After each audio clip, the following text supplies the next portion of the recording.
요한이 전한 거룩한 복음입니다. 주님 영광 받으소서. 그때 예수님께서 제자들에게 말씀하셨다. 내 계명을 받아 지키는 이야말로 나를 사랑하는 사람이다. 나를 사랑하는 사람은 내 아버지께 사랑을 받을 것이다.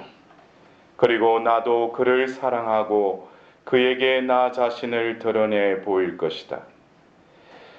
이스카리옷이 아닌 다른 유다가 예수님께 주님, 저희에게는 주님 자신을 드러내시고 세상에는 드러내지 않으시겠다니 무슨 까닭입니까? 하자 예수님께서 그에게 대답하셨다. 누구든지 나를 사랑하면 내 말을 지킬 것이다. 그러면 내 아버지께서 그를 사랑하시고 우리가 그에게 가서 그와 함께 살 것이다. 그러나 나를 사랑하지 않는 사람은 내 말을 지키지 않는다. 너희가 듣는 말은 내 말이 아니라 나를 보내신 아버지의 말씀이다. 나는 너희와 함께 있는 동안에 이것들을 이야기하였다.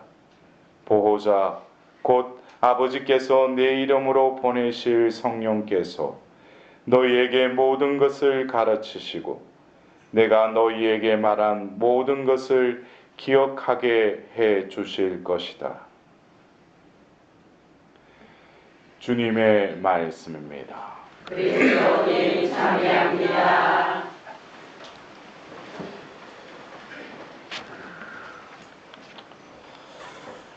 오늘 우리가 들었던 일독서의 그 말씀 가운데 이제 바오로 사도가 1차 전도 여행을 바르나바와 함께 이렇게 하면서 리스트라에서 복음을 전할 때 두 발을 쓰지 못하는 사람이 하나 있었다고. 그래서 그는 안전뱅이로 태어나 한 번도 걸어본 적이 없었다라고 성경에 적고 있습니다. 근데 바오로가 그 말씀을 전하면서 그에게 구원받을 만한 믿음이 있음을 알고 두 발로 똑바로 일어서시오 하고 큰 소리로 말하였다고 그랬어요. 그러자 그가 벌떡 일어나 걷기 시작하였다. 이 안전뱅이가 깜짝 놀라서 갑작스럽게 이렇게 놀라서 일어났겠어요? 예? 예? 큰 소리로 말하였다고 했어요. 그러니까 이 갑자기 보면 경기가 들어가 갑자기 해가지고 일었었겠어요? 예? 말씀을 이렇게 설교를 하다가 그를 유심히 보고 일어서시오 그랬어요. 예? 바오로 사도가 그 설교를 하면서 우리가 보통 어떤 치유 기적이라는 차원이 아니라 바오로 사도가 그 자리에서 이렇게 설교하는 그 가운데 우리가 소위 말하는 기적이 일어난 거죠. 그만큼 이 하나님의 말씀은 창조 때 숨이 뱉어지면서 그 말씀으로 세상이 창조되었듯이 우리도 역시 여러분들이 이 말씀 전례 가운데 이 말씀이 선포되고 또 사제의 입을 통해서 이 강론이 이렇게 될 때 여러분들 역시 제가 큰 소리는 안 치겠어요. 예? 내 영혼이 주저앉아 있고 그 혼탁한 먼지 속에 그 주저앉아 있는 그 욕과 같이 아직까지도 자기 번민에 쌓여 있다면 오늘 분명히 일어서십시오. 아멘. 그래요.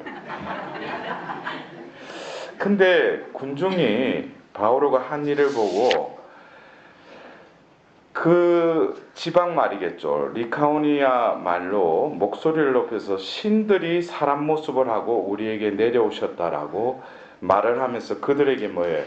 재물을 바치려고 했다는 거예요. 근데 이미 리스트라 그러니까 이 타르수스라는 그 안티오키아 시리아 지방은 또 이 유대 지방하고는 또 다른 어떤 문화의 도시라는 거죠. 그래서 여러분들도 이렇게 그 고대 근동사를 보면은 이미 유대 땅까지 그 시대에는 그 헬레니즘, 로마로부터 해서 펼쳐진 그 헬레니즘이 이미 그곳까지 이렇게 퍼져 있었다는 거예요. 그러니까 그들의 사고방식에는 뭐예요? 그리스 신화에 나오는 제우스 이런 어떤 그 신들이 인간의 모습을 하고 그들 가운데 나온 그 말 그대로 신화를 믿었다는 거죠. 우리 한국에도 신화가 있죠. 무슨 신화예요? 예. 그리고 김의 김씨예요. 그 RS 뭐 이렇게 또 여러분들 그런 거 믿으셔요? 예? 예. 제가 얼마 전에도 그 만이산에 가가지고 올라갔더만은 그 뭐 당군제 해가지고 뭐 근데 그것을 우리가 예수님을 몰랐을 때는 우리도 그런 분위기에 살았겠죠. 예? 당군에 의해서 이 나라가 만들어졌고 뭐 그런 신화일 뿐이죠. 근데 바오로 사도 역시 그 타르수스 지역에서 태어났지만 또 예루살렘에 와서 또 그 가므리엘 그 수하에서 율법을 배웠지 않습니까? 그래서 하나님께서 이렇게 그 사람을 이렇게 선택하시는 걸 보면은 이미 바오로 사도는 어릴 때부터 그 헬레니즘의 어떤 문화를 알고 있었다는 거죠. 그러나 그가 유대인이니까, 그러니까 또 유대 교육을 받으면서 그 히브리즘, 그 유대인들의 어떤 그것도 이렇게 배웠겠죠. 그러니까 바오로 사도에게서는 이 헬레니즘과 히브리즘 이것을 능통하게 양쪽의 어떤 그런 그 문화와 어떤 사상을 이미 알고 있었다는 거예요. 그러니까 하나님이 또 글을 이렇게 쓰실 때도 하나님이 이미 뭡니까? 또 부모로부터 또 로마 시민권까지도 가지게끔. 결국 하나님 편에서는 그 가문과 어떤 자라난 어떤 배경들 이거를 결국 그를 이방인을 위한 그릇으로 이미 모태에서부터 선택하셨기 때문에 그 자라온 어떤 배경도 그런 부모와 그런 분위기에서 환경에서 자라게 하신 거죠. 우리가 그 구약에 보면은 우리가 성경을 읽다 보면은 어떤 때 참 그게 그런 일이 있을 수 있는가? 근데 그 중에 하나가 그 모세가 낳자마자 죽인다는 그걸 해가지고 그 갈대바들 해가지고 그 강줄이 해가지고 싹 지나가는데 바로 그 파라오의 딸이 또 모욕을 하던 중에 그때 싹 지나가다가 눈에 띄어요. 그러니까 그 타이밍, 예? 하나님은 그 조류와 그 물살의 속도까지도 제어하시면서 또 모욕하는 그 타이밍에 맞춰서 그쪽으로 지나가게 해가지고 또 눈에 들어서 그것을 이렇게 하게 하는. 그래서 이런 걸 보면 참 성경에 하나님만이 하실 수 있는, 만일에 그게 물살이 좀 세버리가 지나가 버리면은 이게 모세를 하나님이 계획을 못 잡잖아요. 근데 하나님은 그런 타이밍도 뭐예요? 다 맞추신다는 거예요. 근데 모세 역시 뭡니까? 모세도 결국 하나님의 도구로서 그 이스라엘 백성들을 이제 가나안 땅으로 이끄는 어떤 영도자로서 하나님 이미 선택하셨죠. 그래서 40년여 동안 왕궁에 지내면서 그 이집트의 문명과 그 왕도를 배운 거죠. 그리고 이제 때가 돼서 뭐예요? 동족을 또 그러는 걸 보고 또 이집트인을 죽였다가 미디안 땅으로 또 도망가죠. 거기서 또 40년간 또 결혼을 해서 또 이렇게 살아요. 근데 그 기간에는 뭐예요? 광야의 삶을 몸소 체험했다는 거죠. 그리고 이제 40년 후에 또 뭐예요? 이제 이집트로 와서 이제 그들을 이렇게 데리고 가죠. 그러니까 어떤 지형적으로도 그렇지만은 결국 하나님으로부터 법을 받아서 법을 또 그들에게 전수하고 가르쳐 줘야 될 거 아니에요.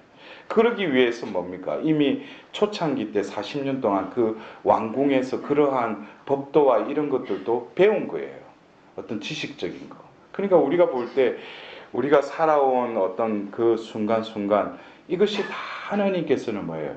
필요로 해서 우리를 이렇게 이끌어 오셨다는 것을 우리는 알아야 할 것입니다.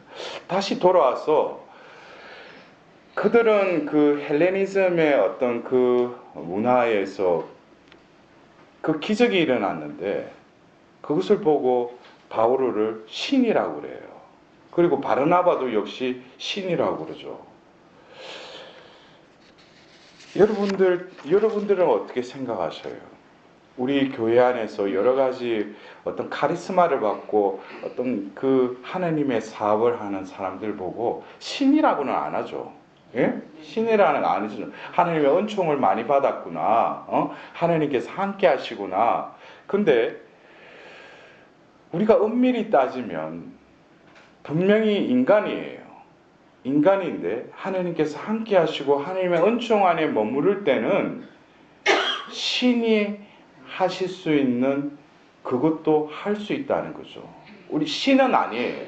그래서 예수님이 그 유대인들과 그 성전에서 논쟁을 할 때 보면은 그 아버지와 나의 관계에 대해서 이야기를 하시면서 그들이 과연 이분이 메시아인가 그것에 대해서 뭔가 이분이 메시아이기도 하다는 거. 그것을 뭐 예언자라고도 하고 여러 가지 빙빙 돌아서 그분을 이러는데 그분이 하는 말은 무슨 내가 메시아다. 그래서 우리가 한간에 뭐 우리 주변에 보면 내가 재림하는 예수다. 그거는 절대 아니에요. 자기가 자기 스스로 뭐 예수님은 그것을 어떻게 풀이하셔요?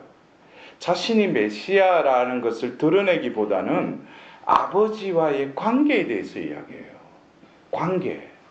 그래서 내가 하는 일을 보아서라도 믿어라. 내가 하는 일은 내가 하는 것이 아니라 아버지께서 내 안에서 하신다는 거예요.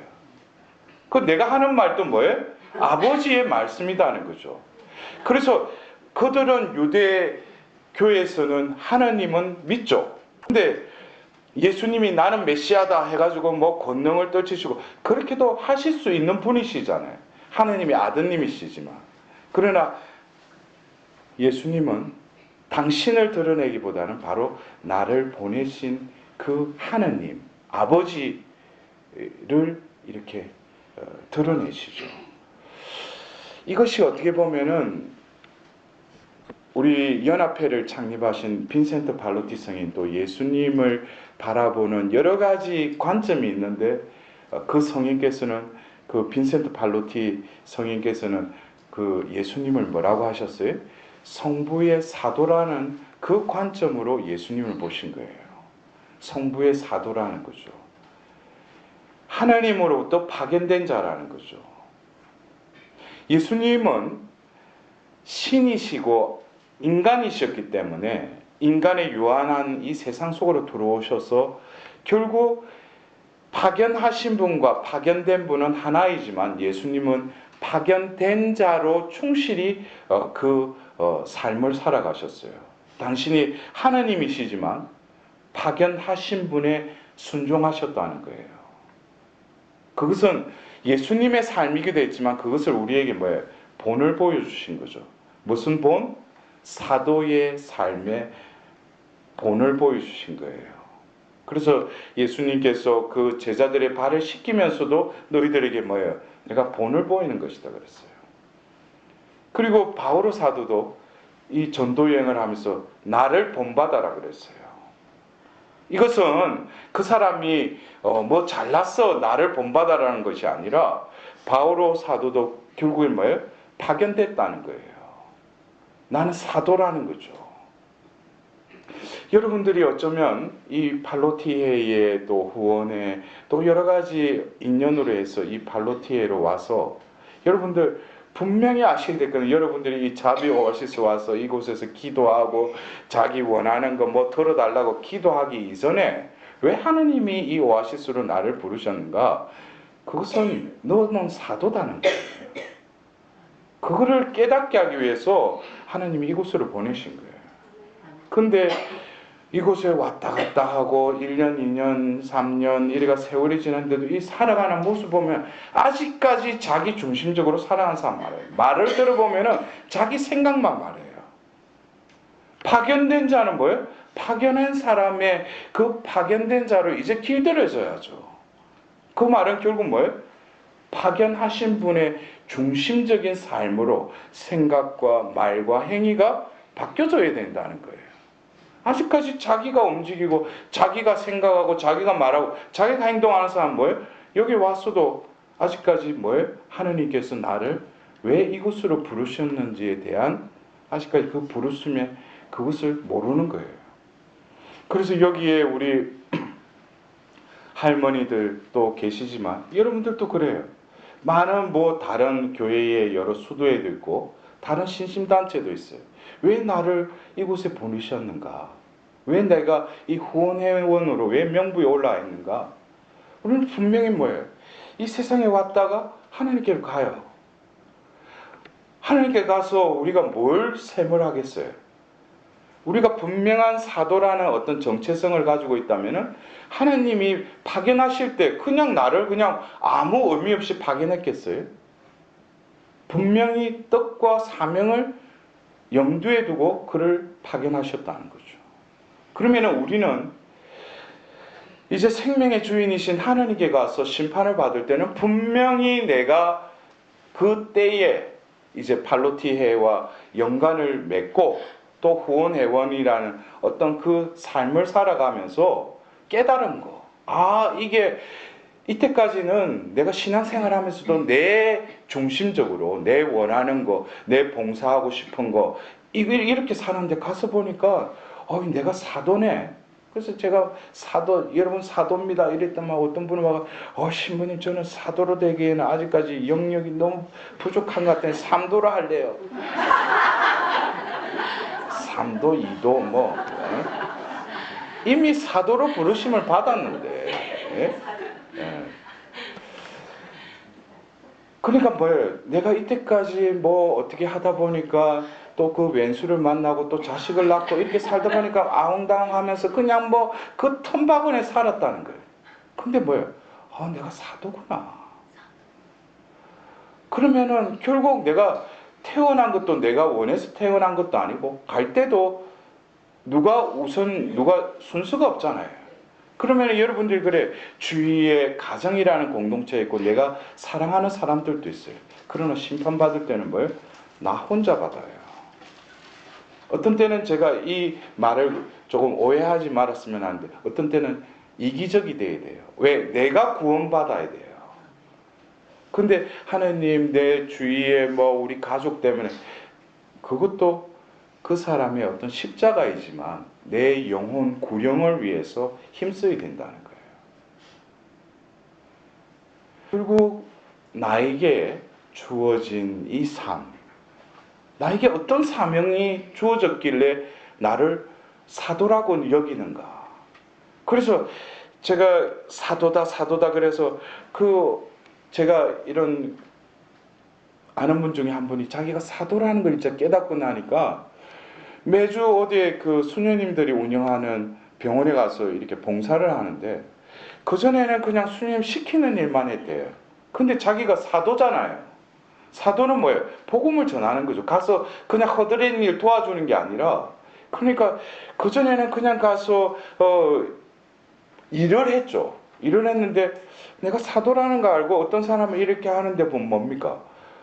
이분이 세례는 받았는데 교리를 잘 모르는 거예요. 그래서 내가 이제 봉사 갈 때마다 토막 상식 교리라도 가서 그분하고 그 봉사를 하면서 그분한테 교리를 가르쳐야 되겠구나. 그러니까 그 전에 왔다 갔다 하면서 일했던 그것과는 그 봉사를 끝나고 올 때 뭐야 뿌듯한 거예요. 내가 사도로서 이제 뭐예요? 이제 사도직을 하는 거지. 예? 여러분들 그래요. 우리 수도에서 그 하는 봉사는 뭡니까? 내가 사도가 아니라 읽히는 그러니까 연륜이나 경험이 있다고 해가지고 내가 뭐 모르는 사람들 가르치고 이러는 그게 아니에요. 내가 사도라면은 뭐겠어요? 내가 어떤 경험과 어떤 패턴이 있더라도 그걸 뭐예요? 참조는 할 수 있지만 이 순간에 지금 하나님이 원하시는 그것에 뭐예요? 더 중점을 둬야죠. 근데 그냥 내가 우리 수도에는 이렇게 하는 거야. 그것은 그러다 보면 전통이 되는 거죠. 하나님의 이끄심, 살아계신 하나님이 이 공동체를 이끌어가기보다는 뭐예요? 인간이 정해놓은 룰대로 살아가는 거죠. 그게 또 다른 뭐예요? 바리사의 율법으로 흐를 수 있다는 거예요. 그러니까 우리가 늘 뭡니까? 왜 순간순간에 그 사도의 삶을 살아라고 하려면은 오늘 예수님이 다시금 그 말미에 말씀하신 보호자가 누구세요? 예? 솔직히 말하셔요. 여러분들 살아가면서 여러분들 진정으로 보호하는 게 뭡니까? 자기에게 솔직히 말해. 이렇게 자문자답해. 뭐가 나를 보호해주고 나를 안락하게 해주고 나를 행복하게 하는 그 근거가 뭐예요? 이거 아니에요? 주위에 내가 머무는 집 아니에요? 푹신푹신한 자동차 아니에요? 나를 보호하는 거. 그게 갖춰지고 좀 더 넓고 안락하면은 내가 행복하고, 응? 진정 여러분들을 보호하는 분은 누구셔요? 성령 하나님이시죠. 성령은 영이에요. 우리가 아무리 그 죽음의 골짜기를 가더라도 외부에 어둠천지고 어디로 가면은 또 낭떠러지로 떨어질지라도 뭐예요? 우리에게는 두렵지 않다고 그러잖아요. 왜 두렵지 않아요? 하나님께서 함께 계시니까. 그러나 우리가 신앙의 어떤 초보 단계에는 뭡니까? 함께라는 이 개념을 손을 잡고 그거는 흡사 뭡니까? 그 자라나는 아이들처럼 엄마가 손잡고 그 누군가가 보호해주는 사람이 손잡고 이렇게 가는 법을 또 그런 말을 가르쳐 주죠. 근데 자기가 이제 걸을 수 있는 어떤 단계를 놓고 이제 자기가 성인이 되면 뭐예요? 자기 스스로 해야죠. 우리가 함께하면 늘 나와 함께 옆에서 붙어서 손잡고 가는 그 함께가 아니죠. 하나님만이 하실 수 있는 그 방법, 신비가 뭡니까? 함께 하신다는 것을 그들에게 영을 부어주신 거예요. 영이 함께 하는 거죠. 여러분들, 우리가 교회 일각에서 성령 하면은 너무나 이렇게 편의적으로, 자기 중심적으로 뭐예요? 성령이 오시면은 내 문제 해결해주고, 또 내 병 낫게 해주고, 그것은 뭡니까? 성령의 부가적인 현상일 뿐이라는 거죠. 성령은 뭡니까? 나를 성화시켜서 구원으로 이끌어 가시는 그 주체예요.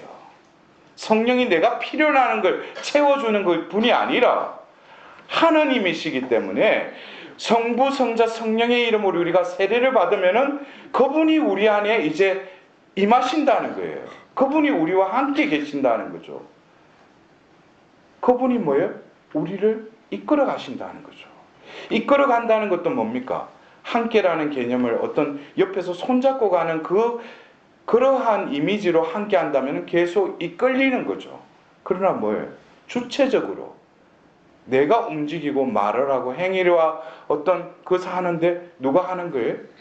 하나님만이 하실 수 있는 내 안에 계신 하나님. 그분이 나를 통해서 일하신다는 거예요. 이것은 하나님만 하실 수 있는 일이에요. 우리가 자칫 요즘 우리 한간에 세상에 뭡니까? 기술이연, 내호흡, 별의별 거 많아요. 그걸 보고 딸딸해가, 그건 성령 아니에요. 성령은 그 사람을 통해서 능력을 일으키게 하실 수도 있지만 그 사람을 성화시켜요. 그 사람을 겸손하게 만들어요. 그 사람을 온유하게 만들어요. 그들에게는 뭐예요? 삶의 외양에 드러나는 것은 열매가 맺어져요. 무슨 열매? 성령의 열매. 여러분들 여러분들 어제 부활 제5주일 포도나무와 가지의 그 비유에서도 열매가 나오죠? 네. 포도나무에 그 가지가 붙어 있으면 그 가지에 뭐가 열리는 거예요? 포도가 열리지. 왜? 나무가 그 나무니까. 근데 우리는 하나님께 기도하면서 자기 열매 맺으려고 하는 것까지 뭐예요? 내 열매 맺으려고 그래요. 왜 그래요?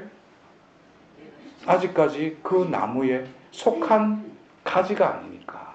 아직까지 뭐에? 떨어져 있어요. 근데 하느님은 참 자비하신 분이죠. 어제 성경 말씀에 뭐예요? 떨어져 간 가지는 어떻게 해요? 말라 비틀어질 뿐만 아니라 그걸 뭐예요? 태워버린다고 그랬어요. 그러면 내가 하나님과 떨어져 있으면 지금 어떤 상태가 돼야 돼요? 지금 죄의 상태로 머무르는 몸뚱아리는 움직이고 그런데 뭐예요? 죄예요. 그래서 우리는 사순시 시작하면서 다시는 뭐예요? 죄를 바르는 거예요. 내가 하나님을 잊고 하나님께 붙어 있지 않고 하나님을 떠나 있는 존재가 뭐예요? 죽은 존재죠. 하나님은 먼지로도 숨을 불어넣자 그 존재를 뭐예요? 당신의 모상으로 창조하실 수 있는 분이셔요. 그래서 하나님과 떨어져 있는 그 존재는 뭐겠습니까? 나 중심적으로 살아가죠. 내가 맺고자 하는 열매는 뭐예요? 나의 열매를 맺을 거예요. 내 미래에 내가 살아가려고 또 하나님께 기도하죠. 중요한 것은 뭡니까? 그 포도나무에 붙어야죠. 이 붙는 과정은 이제 뭡니까? 회개의 과정입니다. 회개의 시작이죠. 이때까지 내 중심적으로 살아왔던 것이 뭐예요? 하나님 회개의 은총에 있어서 혼란이 오고 이제 뭐예요? 내 존재가 어디로부터 왔고 어디로 가는지 그 삶에 대한 그 새로운 눈이 열립니다. 결국 그 먼저 붙었다고 해가지고 바로 열매 맺는 게 아니죠. 그 뿌리로부터 토양의 그 영양분이 이제 줄기를 통해서 올라오면 그 가지의 수액이 어떻게 돼요? 연결이 되면서 이렇게 흘러가야죠. 여러분들 상상이 되죠? 그러면은 그 수액이 그 가지로 흘러가듯이 그 중간에 영양분이 흘러가는 그곳은 어떻게 보면 우리 내면이라고 할 수 있어요. 그거는 바깥이 아니죠. 내면이죠. 그 내면이 어떻게 돼 있어야지 그 수액이 흘러가요? 예? 아니, 그거는 결론이고 그 과정에 있어서 열매를 맺기 위해서 수액이 이제 줄기를 타서 이제 가지로 이제 흘러갈 거 아니에요. 그럼 흘러가려면 그 가지가 어떻게 돼 있어야 돼요? 안에 내면이. 이제 조금 이해가 되네. 이제 성령이 조금 이제 작용하시네, 이제. 예? 비어 있는 거잖아. 비어 있어야 돼요. 여러분들 이것을 자꾸 내가 노력하고 내가 뭘 해야지 하나님이 응답해 주시고 열매 맺는 게 아니에요. 그러나 여러분들 그래요. 내가 노력하는 게 뭘 매일 어떤 기도 시간 또 묵주기도 또 몇 단 이거보다도 더 힘든 게 피우는 거예요. 여러분 하는 것보다 버리고 피우는 게 얼마나 힘든지 아셔요? 왜? 내가 이때까지 채우고 살았으니까. 어디든지 터지잖아요. 그러니까 우리의 영혼이 늘 저 스마트폰처럼 늘 이렇게 응답을 받을 수 있으면 얼마나 좋겠어요. 예. 근데 여러분들 보십시오. 붙어야 되죠. 붙어 있는 것으로 열매를 맺는 것이 아니라 바로 비어 있어야 돼요. 그래서 수액이 그 영양분이 어떻게 그 가지로 흘러 들어와야 돼요. 그러면은 내 존재는 뭐로 차 있어요? 그 수액 영양분처럼 내 안에는 하나님의 그 은총이 가득 차게 되는 거죠. 여러분들 예수님이 요한복음 10장 35절에 그랬어요. 유대인들이 당신이 어떻게 하나님을 아버지라고 할 수 있냐고. 그러자 예수님 그래요. 하나님의 말씀을 들은 이들은 신이라고 하지 않았느냐. 거기서 보면 하나님 말씀을 들은 이라고 단수가 아니라 이들이라고 그랬어요. 복수를 말하고 있어요. 하나님 말씀을 들은 이들은 뭐라고요? 신이라고 부르지 않느냐. 여러분들 이거는 조심스러워요. 우리 그리스도교는 하나님과 인간은 피조물일 뿐이에요. 그러나 왜 2000년 전 하나님이 육을 취하셨는가? 그것은 인간을 신격화가 아니라 에게로 데려가기 위함이기도 하지만 그 존재의 원래의 존재로 회복시키기 위해서. 그래서 그 원래의 존재는 뭐예요? 하느님의 모습대로 비슷하고 더불어서 그것보다도 더 중요한 것이 창세기 2장 7절에 그 먼지의 코에 숨을 불어넣으니 생명체가 되게 되었다 그랬어요. 바로 우리 인간의 존재는 뭡니까? 바로 하느님의 거처요, 하느님의 생명이 우리 안에 거하는 존재라는 거예요. 결국 이 헬레니즘의 그 분위기에서는 이들이 바오로와 바르나바를 신으로 볼 수밖에 없죠. 왜냐하면 신의 모습으로 그 인간의 그냥 탈만 쓰고 있다고 그러지만은 우리는 인간이에요. 하느님 앞에서 늘 피조물일 따름이지만은 하느님의 방법으로 뭐예요? 당신의 그 영을 부어주신다는 거예요. 그 영이 그 안에 온전히 머무르는 자는 뭐예요? 2000년 전 사도들이 했던 그 설교와 행위를 통해서 뭡니까? 그들을 드러내는 것이 아니라 그를 파견한 바로 하나님께서 그들과 함께 하시며 그들의 입을 통해서 혀가 움직이는데 그 안에 계신 뭐예요? 성령께서 그 말씀을 전하시는 거예요. 그래서 바오로 사도가 그 오늘 이런 그 기적을 일으키듯이 똑같이 뭐예요? 사도행전 2장에 성령을 받고 베드로가 그 자리를 박차고 나가죠. 그러면서 오순절 설교를 하는데 뭐라고 그랬어요? 성경에는 3,000명이 회개하고 세례를 받았다고 그랬어요. 이것은 뭡니까? 오후 3시에 성전에 올라가는데 오늘과 같이 안전뱅이, 태생부터 안전뱅이가 있었다고 그랬어요. 그에게 뭐라고 해요? 나는 금도 은도 없습니다. 나를 구원할 유일한 이름 주 예수 그리스도로 일어나 그러시하고 그의 손을 잡고 일으키자 어떻게 됐어요? 벌떡 일어났어요. 베드로도 그랬는데 지금 뭐예요? 오늘 우리가 들었던 바오로도 똑같은 현상이 일어나요. 이것이 누가 뭐 잘나고 못나고 이런 어떤 그게 공통적인 건 뭐예요? 그들이 이제 어부로 살면서 고기잡이에 능통했던 그 베드로가 이제 뭐예요? 사람을 막는 어부가 되고 율법에 정통했던 그 바오로가 뭐예요? 사울이 이제 바오로 사도가 되죠. 그러면서 그들 개개인 두 사람이지만 이제는 뭐예요? 그들은 하나죠. 왜 하나예요? 바로 그들은 또 다른 그리스도가 된 거예요. 그들을 뭐라고 합니까? 사도죠. 여러분들, 제가 마지막으로 아마 그 책을 읽은 지는 오래된 것 같아요. 그리스도의 비전이라는 존 포엘 신부님의 그 책에 서문에 이렇게 적혀 있어요. 독수리가 그 어미 독수리가 조금 게으렀는가 봐. 자기가 이 알을 품어야 되는데 그러니까 알을 해가지고 어디 가지고 그 뿅아리 그 계란 옆에다 놔놓고 그냥 가버린 거예요. 그러니까 또 그 암탉은 와가지고 또 품은 거야. 처음에는 뭐 조금 독수리 그 알이니까 좀 크지 않았겠어요. 그래도 뭐 암탉에 품고 있으니까 이제 시간이 지나가 뭐예요? 삐약삐약하고 보면 이제 다 부화가 돼서. 근데 어릴 때부터 좀 모양이 좀 이상하잖아요. 예? 뿅아리하고 독수리하고. 근데 매번 보면 삐약삐약하니까 독수리 새끼도 막 삐약삐약 하는 거예요, 그냥. 근데 어느 날 그 보니까 하늘을 어떤 새가 유유히 이렇게 날아가는 거 아주 멋지게 하면서 보니까 독수리야. 근데 뭐야? 뿅아리들을 보면서 아우 저 새 참 너무 멋지다. 근데 옆에 있던 그 이제 독수리 새끼도 뭐야? 보면서 이야 나도 저래 한번 날아봤으면. 응?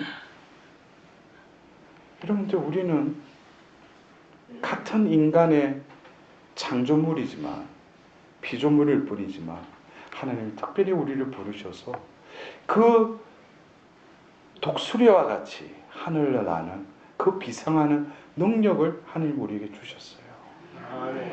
여러분들 아직까지 그 땅만 기어다니는 뿅아리 그 가운데 그냥 머물러 있을 겁니까?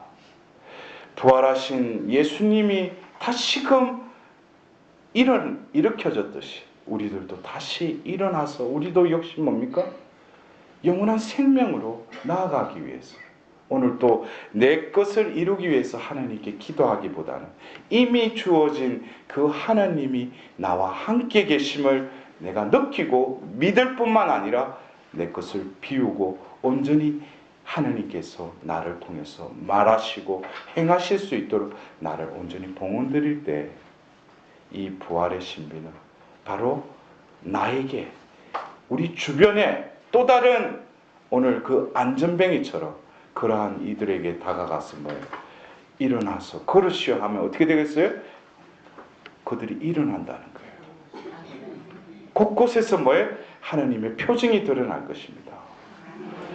오늘 이 미사를 봉헌하면서 이 부활의 이 깊은 시기에 하나님께서는 다시금 그 사도의 삶으로 불러주신 하나님의 그 은총에 감사드리면서 이 미사를 통해서 그렇게 살지 못한 나에게 자비를 베풀어 달라고 기도하도록 합시다.